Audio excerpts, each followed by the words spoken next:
আপনারা যেন কোনো অবস্থায় হামলার শিকার না হয়, এটার জন্য আমরা আইন শৃঙ্খলা বাহিনীকে অবশ্যই ইনস্ট্রাকশন দিয়ে দেবো যেন আপনারা আপনাদের কাজ ভালোভাবে করতে পারেন।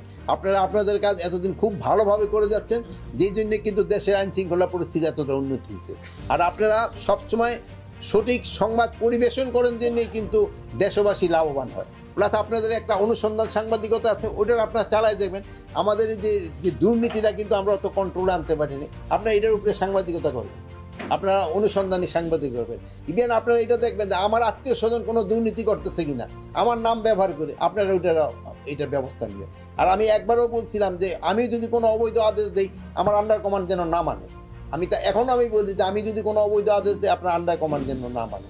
আমি কোনো রিক্রুটমেন্টের ক্ষেত্রে কারো জন্য রিকোয়েস্ট করছি কিনা, যদি হয় আপনারা অনুসন্ধানী সাংবাদিকতা করে এটা প্রকাশ করে দিবেন। তো আমি যেমন সাবধান হব, আমার আন্ডার কমান্ডও কিন্তু ওইভাবে সাবধান হবে। যদি এই দুর্নীতি এবং মাদক এই দুইটা কিন্তু সমাজ থেকে আমাদের যতদিন পর্যন্ত নির্মূল না করতে পারবো, ততদিন পর্যন্ত কিন্তু সমাজকে সামনের দিকে আগে নিয়ে যাওয়া ডিফিকাল্ট।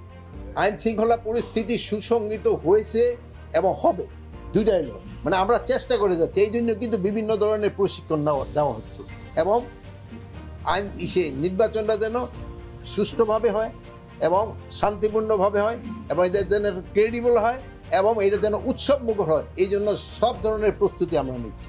এবং আল্লাহ দিলে আপনাদের সবাই দোয়ায় এটা এরকমই হবে। আপনি যেটা বললেন যে লেভেল প্লেইং ফিল্ডের জন্য যেই পরিমাণ আইন শৃঙ্খলা বাহিনী আগের নির্বাচনগুলিতে দেওয়া হয়, এবার তার চেয়ে আরও অনেক বেশি দেওয়া হবে। সুষ্ঠু এবং সামগ্রিক নির্বাচন এটা নির্ভর করে হলো মেইন হলো জনগণ, যারা ভোটার তারা যে স্বতঃস্ফূর্তভাবে পার্টিসিপেট করতে যাবে, সেই সময় এটা কেউ বাধা দিয়ে রাখতে পারে। তারপরে থাকতে হলো নির্বাচন কমিশন, তাদের একটা বেইনস্টিক রুল প্লে করে। তারপরে আপনার থাকে এই বিভিন্ন পার্টিগুলি। আপনারা দেখেন এখনই কিন্তু পার্টির ভিতরে গণ্ডগোল, ওনারা যদি একটু সহযোগিতা করে, এই একটা। তারপরে থাকলো প্রশাসন, তারপরে থাকলো আইন শৃঙ্খলা, সবারই সহযোগিতায় কিন্তু একটা নির্বাচন। তারপরে বড় স্টেক হোল্ডার আপনারাও কোনো জায়গায় কোনো ঘটে কিনা, ওইগুলো আপনারা যদি কারেক্ট ইনফরমেশন দিয়ে দেন, তবে আমাদের পক্ষে করাটা খুবই সুবিধা।